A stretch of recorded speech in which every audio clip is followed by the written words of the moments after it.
Nesta videoaula eu quero expor o texto A Implementação da Reforma Sanitária, a Formação de uma Política, da Thelma Maria Gonçalves Menecute, que é professora da Universidade Federal de Minas Gerais. Esse texto da professora Thelma é um texto sobre o tema da implementação de políticas públicas visto através da implantação do Sistema Único de Saúde. Então, é um texto que versa sobre a importância do processo de implementação, mostrando como esse processo, o de implementação de políticas públicas, pode e se distancia muito daquilo que foi formulado no âmbito das próprias políticas públicas. Haveria uma distância, um distanciamento entre o que é formulado e o que é implementado. Por quê? Porque o processo de implementação envolve o aparecimento, a presença de outros atores que entram em conflito pela implementação da política em tela. Então, a autora vai mostrar que isso ocorreu com a implementação do Sistema Único de Saúde. Haveria então uma série de problemas, uma série de conflitos que terminou escapando do processo de formulação da política pública propriamente dito. Então, a autora vai partir de qualquer forma, né, do que está presente na Constituição de 1988. A Constituição de 1988 ela se tornou um marco, né, em várias áreas, né, mas também no que diz respeito ao setor de saúde. Né. Então, a autora vai afirmar que inovações no campo da saúde com o propósito de garantir o acesso universal, igualitário e gratuito às ações e serviços de saúde. Então, tais princípios, né, que regulam o SUS, né, um sistema de caráter universal, igualitário e gratuito, esses princípios estarão, né, contidos na Constituição de 1988. São inovações trazidas pela Constituição de 88 e inovações que só estão na Constituição por conta de todo o movimento político que vai ocorrer no Brasil ao final, né, nos últimos anos da ditadura militar, que vai envolver um conjunto, né, de atores, de manifestações pró uma série de políticas públicas, inclusive de uma política para a saúde, de um sistema de saúde que seja universal, igualitário e gratuito. Princípios que foram incorporados na Constituição de 88, trazendo, portanto, essa série de inovações. Né? No entanto, uma série de análises sobre o SUS, elas se fazem presente. Né? Então, há um peso, né, na própria implantação do SUS das chamadas análises anteriores. Mais para frente, a autora vai falar até em efeitos, né, de feedback. Então, tem toda também uma análise que predomina, que aponta, né, para o fracasso do SUS. Né? Quer dizer, o SUS, para uma certa ótica, não teria dado certo, né? Por conta dos problemas de financiamento, etc. E tal, né? E esse fracasso do SUS também seria evidenciado pela implantação paralela à expansão e consolidação do sistema privado. Né? Quer dizer, cada vez mais iria avançando, né, o sistema privado em detrimento do SUS. Então, isso também seria uma evidência, né, apontaria, né, para o fracasso do sistema de saúde. Além do tipo de análise que é mais recorrente, né, que é a questão do estrangulamento financeiro por causa da crise econômica. Então, sempre faltaria, né, recursos financeiros, né, impossibilidade de financiar o SUS evidentemente levaria ao seu fracasso. Então, essa visão mais economicista é sempre levantada, né, para se analisar o Sistema Único de Saúde.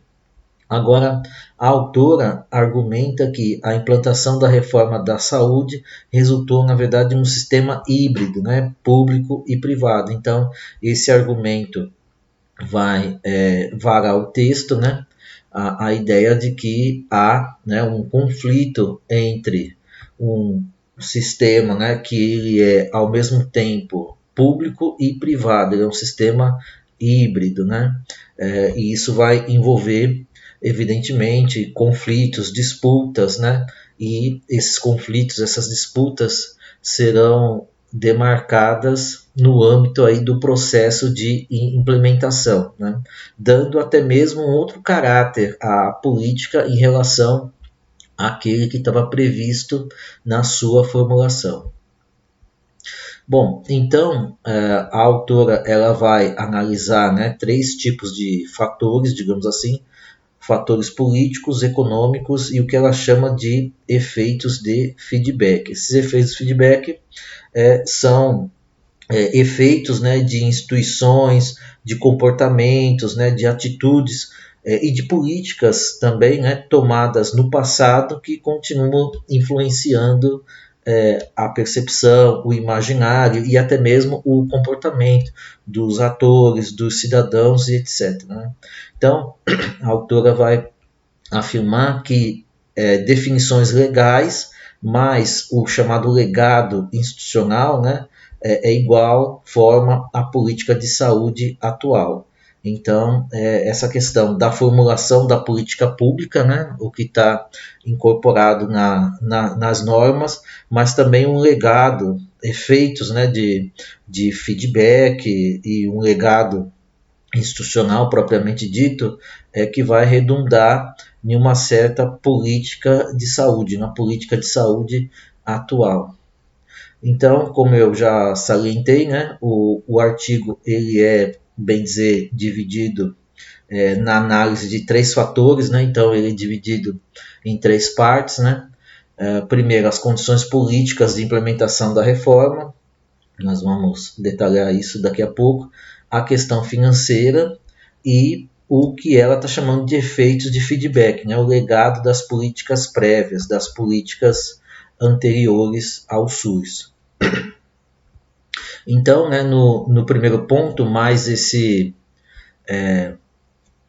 fator propriamente político, né, contextual, né, do período de implantação do SUS. Né, o SUS ele foi definido na Constituição de 88, mas ele só foi mesmo regulamentado em 92, né? Então a autora fala aqui, ó, é o retardamento da regulação do texto constitucional. A Lei Orgânica da Saúde é de 92, né? Então, com certeza, fatores políticos levaram, né, ao retardamento da regulamentação do SUS, né, que se deu só em 92, né, a partir da Lei Orgânica da Saúde. Então, nos anos 90, você tinha um contexto não favorável, não mais favorável, né, à implantação do SUS. Né? Um contexto politicamente falando diferente daquele do final dos anos, meados dos anos 80 e final dos anos 80, que vai desembocar na Constituição de 88. Nos anos 90, você tem uma forte presença, né, do ideário neoliberal, né, pró-mercado, pró-privatização, pró-terceirização, publicização, etc. E tal, né? E toda uma rediscussão do papel do Estado. Né? Então vai ocorrer, né? nós sabemos, nos anos 90, a chamada reforma do Estado, né? Que vai envolver o que eu acabei de falar, privatização, terceirização, publicização, né? mais mercado e menos Estado, o questionamento da universalização dos direitos. Né? Então tem essa interpretação em políticas públicas de que as políticas precisam ser universais, mas ter uma visão que vai defender políticas focais, né, quer dizer, focalizadas em determinados grupos sociais. Né, então, políticas como a do SUS, né, que trabalha com esse princípio da universalização, começa a ser contestada, né, essa ideia, né, de que os direitos precisam ser universais. Outra coisa também, né, que está no bojo de tudo isso, né, a defesa de mecanismos de mercado, enfim, como eu já disse, né, a defesa da privatização, da terceirização, de transferir, né, serviços públicos para a sociedade civil ou até mesmo para o mercado. Então, tudo isso revela um contexto nos anos 90 não favorável à implementação do SUS.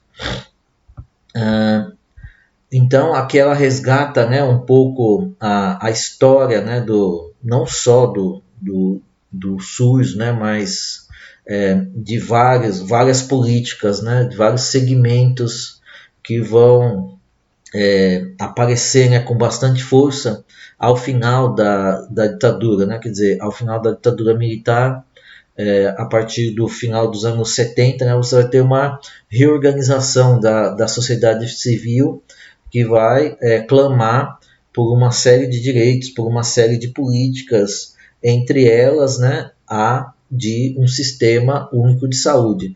Então, a autora vai dizer que no final da ditadura, atores políticos aproveitam o momento de democratização para iniciar a reforma, né? Então, você vai ter uma união, digamos assim, né? Uma articulação entre médicos, usuários, né? Outros setores da sociedade civil, né? Que lutavam contra a ditadura, né? Pela democratização, né? Do regime. Então, vários atores vão se unir aqui, no caso, né? Pela democratização e também pela constituição do SUS, do Sistema Único de Saúde, né? Então, o Movimento Popular de Saúde, né, o MOPS, apesar dessa aglutinação, né, no final da ditadura, né, apesar de ter sido um movimento importante, mesmo assim, segundo a autora, ele não garantiu o apoio dos usuários, né, porque é muito mais difícil, né, você organizar os usuários do sistema de saúde, né, quer dizer, o MOPS tentou também, né, envolver os usuários, né, tanto nas propostas para a área de saúde como na sua implementação, mas o fato é que isso não foi garantido, né, então terminou fragilizando, né, a proposta tanto de formulação quanto de implementação do Sistema Único de Saúde, porque os usuários, né, por conta, repito, da sua complexidade, nunca conseguiram interagir, né, de fato com as propostas. Um outro complicador envolve, segundo a autor, os sindicatos, né? Eles não apoiam, né, de fato a reforma pró um sistema único de saúde, né? Então, a autora chega a pensar a frase de um sindicalista que fala em cultura do plano de saúde. Então, muitas vezes o sindicato ele apoia, né, na retórica um sistema único de saúde, universal, igualitário, etc., né, mas ele barganha, né, com os trabalhadores e os empresários planos de saúde privados, né? Então é comum, né, isso está no texto, né, ao invés do sindicato, né, ele chega e fala para os trabalhadores, não conseguimos um aumento salarial, mas conseguimos um plano de saúde, né?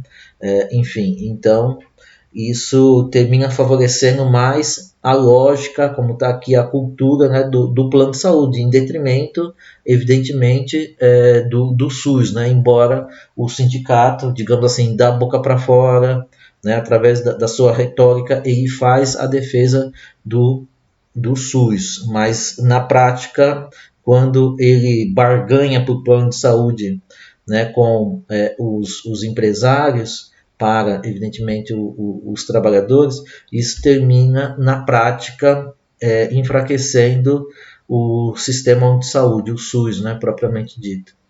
Então, é mais uma dificuldade encontrada, né, esse papel dúbio, digamos assim, dos sindicatos. E os servidores públicos também vão mais ou menos na mesma toada, né? Porque eles se envolvem, né? Garantem, né? Pleiteiam, exigem planos de saúde coletivos e também não trabalham, não atuam para fortalecer o sistema único de saúde. Então, tanto os sindicatos quanto os servidores públicos têm esse papel dúbio, né? Que ao invés de fortalecer, enfraquece o sistema único de saúde. Então são dificuldades, né, que vão aparecendo, dificuldades, obstáculos que vão aparecendo ao longo do processo. Bom, então a autora ela vai identificar, né, quer dizer, o SUS, esse conflito envolvendo, né, uma proposta de um sistema igualitário, né, o SUS tem uma perspectiva solidarista, né, já que trabalha por um sistema, envolve a ideia de igualdade, de universalidade, né, então uma perspectiva solidarista, né, coletiva para toda a sociedade. Mas do outro lado, você tem uma sociedade marcada pela diferenciação e pela segmentação no próprio setor da saúde. Então, valores individualistas, né, quer dizer, é comum, né, as pessoas, tá no imaginário, está na percepção, né, do brasileiro de que ter um plano de saúde é melhor do que trabalhar e investir em um sistema único de saúde. Isso tem a ver com a forma de organização da sociedade, com instituições que foram criadas no passado, ou seja, o que a autora vai chamar de efeitos de feedback. Bom, entrando na questão econômica, que também não deixa de ser uma questão política, né? A gente tem que falar, evidentemente, da questão do financiamento, né? Que é, de fato, o calcanhar de Aquiles do SUS, né? Não porque exatamente não haja recursos, né? Mas porque não tem, às vezes, a disposição de financiar um sistema de saúde por parte, inclusive, do governo federal. Então, a autora vai colocar a questão: em que medida o governo tinha a intenção de implantar o SUS? Que governo? O governo dos anos 90, né? Em especial o governo Fernando Henrique Cardoso. Né? Então, em que medida o governo tinha a intenção de implantar de fato um sistema único de saúde? Então, o argumento da autora, ela diz que a atenção à saúde universal e igualitária foi objeto de um veto implícito e de uma inviabilização sistêmica, via um processo de não garantir os aportes financeiros necessários. Então, politicamente, o governo federal não podia falar, né, que tinha a intenção de não financiar de forma integral um sistema único de saúde, que não tinha a intenção de aportar todos os recursos necessários. O peso político seria muito grande, né?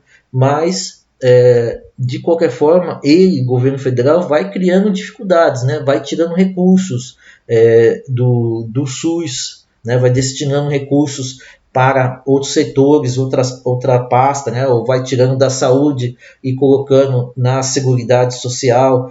Ou seja, o argumento principal da autora é que não havia uma intenção clara, de fato, do governo federal de financiar o sistema. Então, uma questão muito mais política do que econômica, embora esse argumento, né, da falta de recursos sempre vai aparecer nesse processo, né? Então ela continua dizendo, ó, desvios de recursos da Seguridade Social para despesas do orçamento fiscal e de outros ministérios, o que eu já comentei. O novo federalismo fiscal, né, da Constituição de 88, a União passa a disputar recursos das contribuições sociais.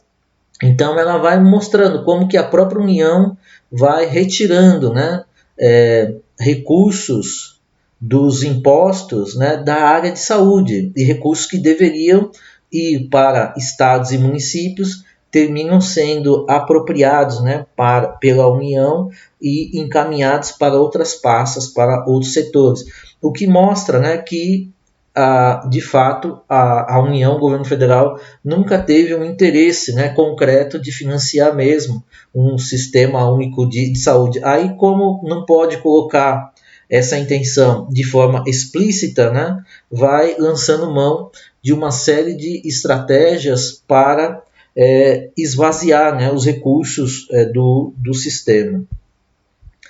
Aí tem toda a questão, né, em torno da CPMF, né, houve toda uma mobilização da sociedade, de setores políticos, né, pela criação de uma contribuição específica para a saúde, né, então foi criada em 96 a CPMF, mas o fato é que a CPMF ela não se destinou, né, diretamente ao setor da saúde, ou se ela se destinou à saúde, ela terminou servindo para que se tirasse outros recursos da saúde. Né? Então, na melhor das hipóteses, ficou elas por elas, né, a criação da CPMF. Então, a autora diz, a nova fonte que deveria se constituir em um recurso supletivo tornou-se substitutiva, na medida em que passaram a ser desviados recursos de outras fontes do orçamento da Seguridade Social,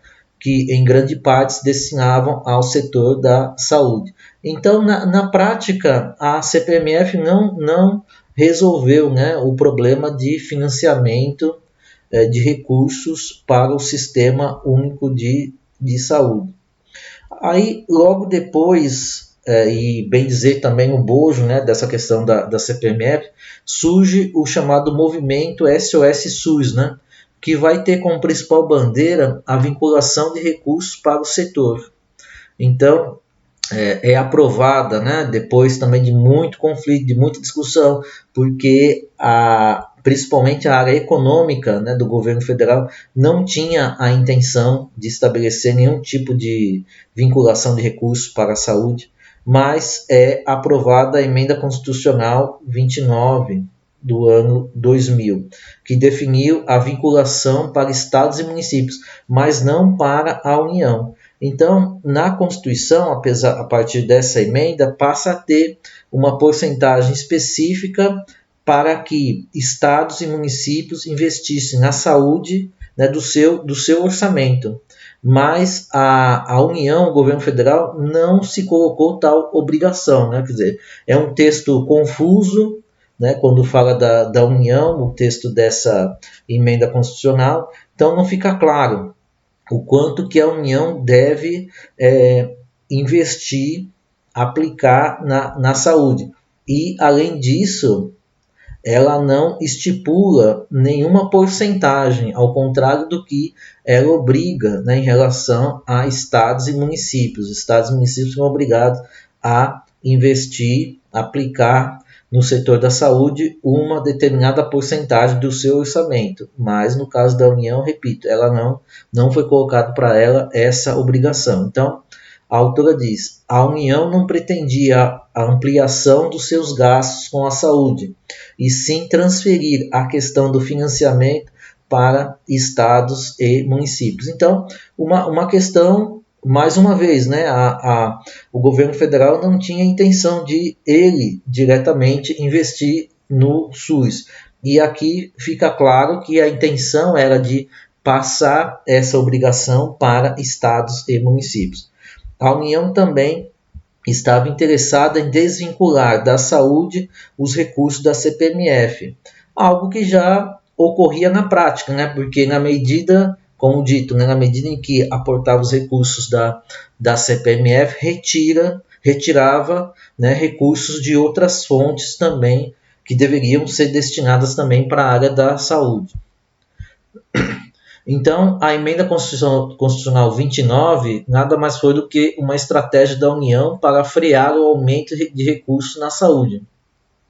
Além disso, se tratou de um tópico tão ambíguo, né, nessa Emenda Constitucional, no que diz respeito a quantidade de recursos, né, que a União, que o governo federal deveria aportar em saúde, que você terminou tendo duas interpretações, né? Uma que mais ligada, evidentemente, ao setor da saúde, que interpretava determinado item dessa emenda, que apontava para um aporte maior de recursos do governo federal na área da saúde. Outra interpretação já vai dizer que o aporte deveria ser menor, né? Enfim, a autora vai mostrar, inclusive, né, que segundo o Tribunal de Contas da União, né, que foi um dos órgãos, né, que interpretou esse item da emenda constitucional, dizendo que o governo federal deveria aportar mais recursos do que vinha aportando, né, o Tribunal de Contas da União vai dizer que entre 2001 e 2003, a interpretação do governo federal, né, sobre essa emenda, quando deveria aportar na área, no setor, levou a uma perda de 1 bilhão e 800 milhões entre 2001 e 2003 para a saúde. Então, tudo isso é fruto desse conflito, né, do fato de que a União, o governo federal, nunca esteve disposto a sustentar mesmo o financiamento do SUS, né?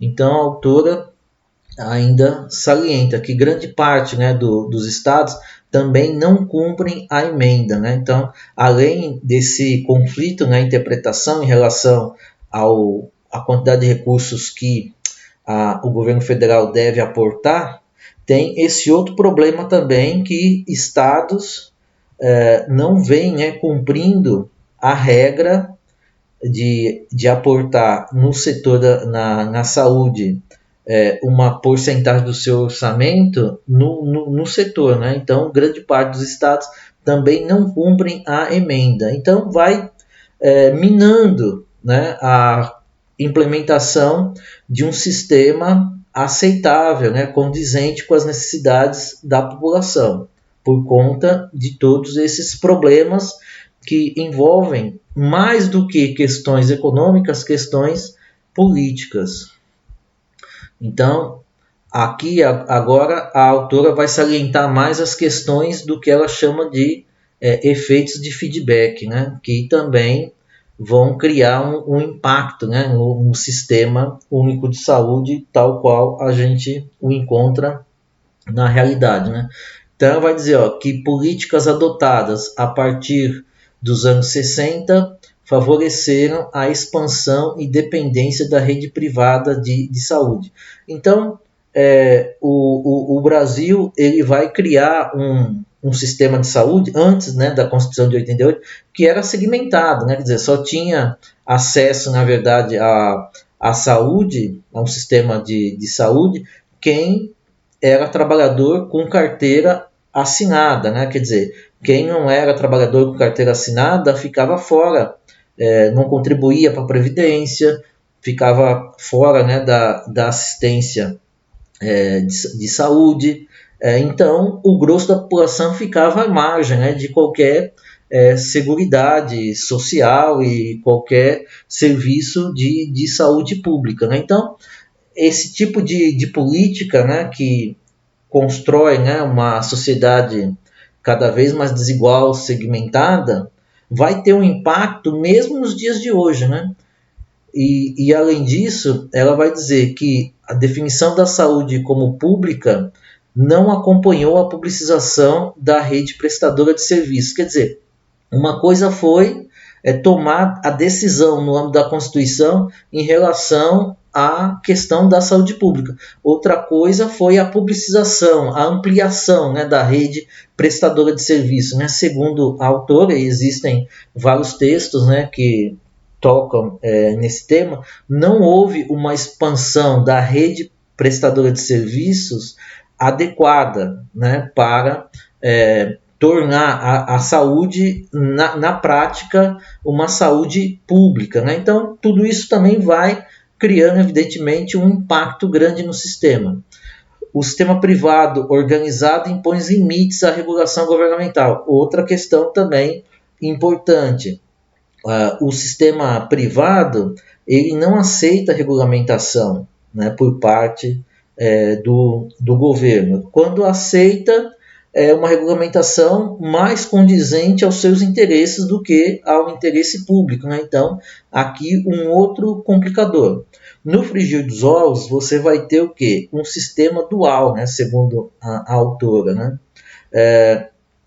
E esse sistema dual, ele influencia a percepção dos usuários, né? Quer dizer, os usuários, principalmente os usuários de plano de saúde, eles são os mais críticos em relação ao SUS, né? Eles não frequentam o SUS e eles acham que o SUS não é eficiente, né? Então, há, na verdade, um conflito, né, entre o sistema público e o sistema privado. Então, a autora diz, a imagem do SUS é mais negativa entre aqueles que não são usuários do sistema, como eu acabo de salientar. Quer dizer, aqueles que não conhecem o SUS são os mais críticos do sistema.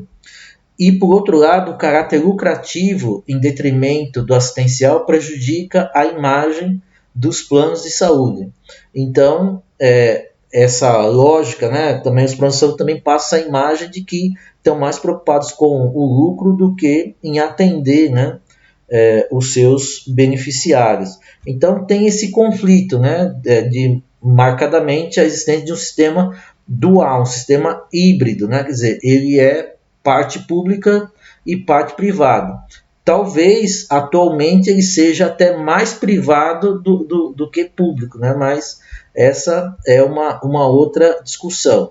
Mas enfim, é um sistema marcado por todos esses problemas, todos esses conflitos, que são conflitos que envolvem mais a questão, ou aparecem, né, no âmbito aí da implementação da política pública, e envolve conflitos mais políticos, né, questões mais políticas do que econômicas, né, embora, repito, a tese da falta de recursos é sempre levantada para, né, supostamente afirmar, olha como o SUS não deu certo, mas o SUS envolve muito mais questões políticas, né, e essas questões de percepção, de como os atores percebem, né, o sistema, do que questões propriamente econômicas. Então ela continua dizendo, ó, de um lado, pouco apoio ao sistema público, versus um reforço do privado, né? Então ela menciona até a Lei 9.665 de 98, que dispõe sobre os planos privados, né? E que vai consolidar um sistema dual, né? Quer dizer, essa lei ela vai terminar favorecendo os planos privados e vai consolidar, né, esse sistema híbrido, né? Lembrando que a Constituição de 88 ela afirma que o sistema privado deveria ser complementar ao sistema público, né? Mas aqui a autora já fala de um sistema híbrido, e talvez hoje nós tenhamos um sistema mais privado do que público. Mas, enfim, o SUS, o que a autora está dizendo também é que o SUS, por defender, né, o princípio da universalidade, da igualdade, ele é baseado na noção de direito de cidadania, quer dizer, é um sistema voltado para toda a sociedade, né, para lógica mesmo da cidadania, em especial, né, do direito à saúde, que é um direito social, mas versus uma assistência médica como mercadoria. Então, nós vivenciamos esse conflito, né, uma lógica solidária versus uma lógica individualista, né, uma ideia de cidadania versus uma ideia, né, da saúde, da assistência médica como uma mercadoria como qualquer outra. Então, nas conclusões, né, ela vai resumir tudo isso, né, então, a começar por essa ideia, né, de que o processo de implementação do SUS, né, ele envolve, né, um contexto político-econômico e feedback das políticas de assistência de saúde anteriores, né, que continuam marcando, né, o fato das pessoas, aqueles evidentemente que podem pagar, né, eles preferem ir para o sistema particular, ter um plano de saúde, porque de alguma forma está na memória, está na percepção que no passado, né, quem tinha carteira assinada, né, tinha acesso à assistência de saúde, né? Então, uma série de mecanismos, de percepções, de instituições do passado continuam, né, martelando na cabeça das pessoas hoje, né? Inclusive aquilo que já foi falado, né? Quer dizer, quem não conhece o SUS é aquele que mais faz críticas ao SUS, mas a gente sabe que existe uma série de procedimentos que o cidadão brasileiro só tem acesso através do SUS, em especial processos de alta complexidade, né? Então, a redefinição da reforma, né, envolveu um sistema dual, né, então representação sobre o público e o privado pouco favorável ao SUS, né, o que já foi salientado, né, quer dizer, as críticas em relação ao SUS são muito grandes, né, por conta de que quem faz a crítica, quem normalmente não usa o SUS, e por conta desses efeitos de feedback, de toda, né, essa questão de que falta recursos para o SUS, não temos recursos, a questão econômica, etc. Então, tudo isso vai marcando, né, a discussão, vai marcando o sistema, mas é uma questão muito mais política do que econômica.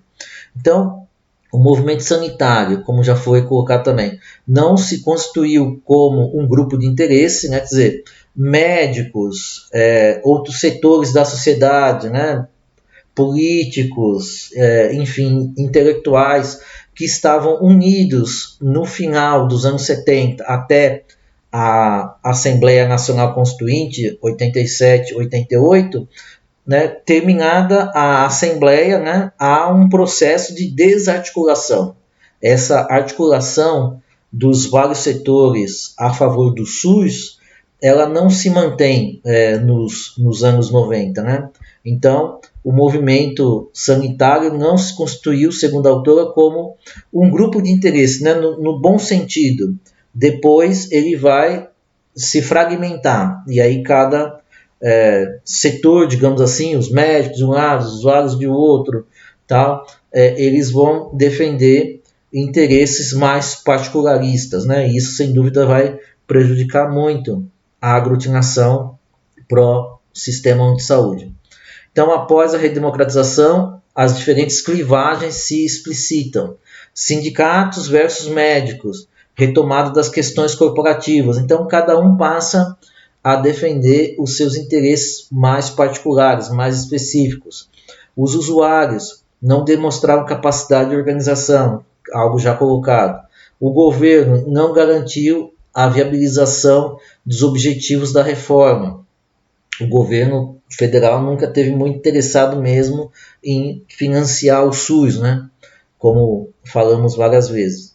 Então, a ausência de uma identidade coletiva valores solidaristas a favor do SUS. Quer dizer, você não vai ter na sociedade, no âmbito das instituições, né, uma identidade propriamente solidária, né, coletiva, cidadã a favor do SUS. Em especial nos anos 90, né, como já dito, pós Constituição de 88, as clivagens, né, vão reaparecer, vão saltar aos olhos.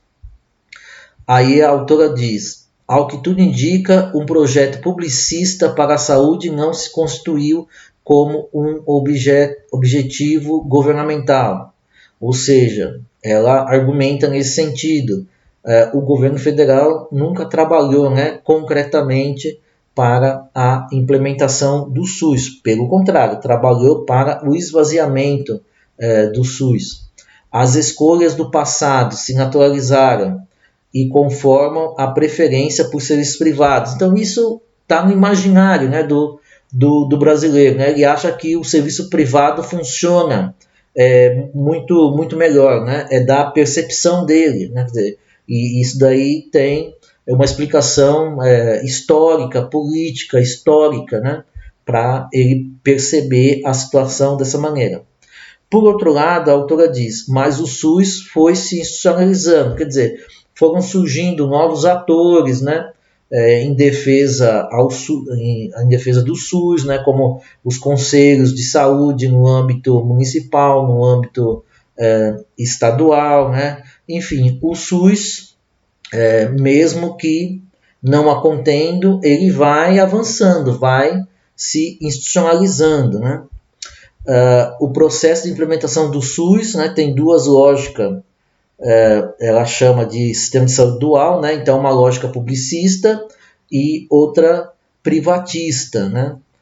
Enfim, hoje você tem um sistema híbrido, segundo a autora. Hoje, né, levando em consideração o texto, né, a época que o texto foi escrito, né, porque eu penso, podemos tentar desenvolver esse tema em outra oportunidade, porque hoje tem um sistema mais privado do que público, né? Mas enfim, aqui ela ainda está falando de um sistema híbrido, de um sistema dual. Então fica clara, quer dizer, essa é uma questão importante também para a gente, fica clara a distância entre a formulação da reforma e sua implementação. Então, o setor de políticas públicas vai percebendo que cada vez mais a área de implementação, né, de políticas públicas é fundamental para você entender a área de políticas públicas propriamente dita. Né? Por quê? Porque não basta formular, na medida em que a implementação envolve novos atores, novos conflitos, né, novas dificuldades, novos obstáculos. Então, é bem possível que uma política, mesmo tendo sido formulada a contendo, no processo de implementação ela pode ganhar uma outra forma, outras características, positiva e negativamente. Então, é fundamental se estudar esse processo, o processo de implementação de políticas públicas. Por isso que a autora termina dizendo, fica clara a distância entre a formulação da reforma, né, no caso da reforma no setor de saúde, e sua implementação.